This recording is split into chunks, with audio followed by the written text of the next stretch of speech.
20 inch 100 gram അല്ലേ?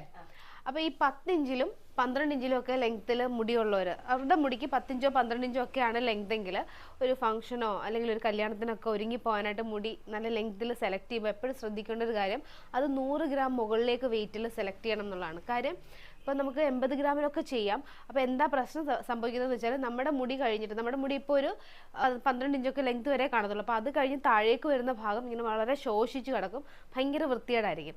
അപ്പോൾ അതിന് പകരം നമ്മൾ വോളിയം കൂട്ടി ചെയ്യണം. 20 ഇഞ്ചൊക്കെ ലെങ്ത്തിൽ മുടി ഇട്ടേക്കണം എന്ന് ആഗ്രഹമുള്ളവരുണ്ടാകും. അപ്പോൾ അവർക്ക് വേണ്ടിയിട്ട് കുറച്ച് ലെങ്ത്തിൽ 100 150 ഗ്രാമിലോ വോളിയത്തിൽ ചെയ്തെങ്കിൽ മാത്രമേ അവർ ഉദ്ദേശിക്കുന്ന രീതിയിൽ ഭംഗിയോടെ കിട്ടത്തുള്ളൂ. ഇതിപ്പോൾ അങ്ങനെ ചെയ്തിരിക്കുന്നതാണ്. ആൾക്ക് 10 ഇഞ്ച് മാത്രമേ ഉള്ളൂ മുടിക്ക് ലെങ്ത്ത്. അപ്പോൾ 20 ഇഞ്ച് 100 ഗ്രാമിലാണ് ചെയ്തിരിക്കുന്നത്. അപ്പോൾ താഴേക്ക് ഇപ്പോൾ ഇത്ര മുടിയേ ഉള്ളൂ ആൾക്ക്, അത് കഴിഞ്ഞ് താഴേക്ക് വരുന്ന ഭാഗവും കണ്ടോ നല്ല വോളിയത്തിൽ കിടക്കും. അപ്പോൾ ആ ഒരു നീറ്റ് ലുക്കിൽ നമുക്ക് കൊണ്ടുവരാൻ പറ്റും. കുറച്ച് വീതിയിലാണ് ആൾ ചെയ്തിരിക്കുന്നത്. 7 ഇഞ്ചോളം വീതി ഇവിടെ ഉണ്ട്. 5 ക്ലിപ്പും വെച്ചിട്ടുണ്ട്. ഇതൊക്കെ ആൾ അങ്ങനെ തന്നെ പ്രത്യേകം പറഞ്ഞ് ചെയ്യിപ്പിച്ചിരിക്കുന്നതാണ്. ഹെയർ എക്സ്റ്റൻഷനെ കുറിച്ചുള്ള കൂടുതൽ ഡീറ്റെയിൽസിനായിട്ട് നമ്മുടെ താഴെ കാണുന്ന വാട്സപ്പ് നമ്പറിൽ കോൺടാക്ട് ചെയ്യുക. താങ്ക്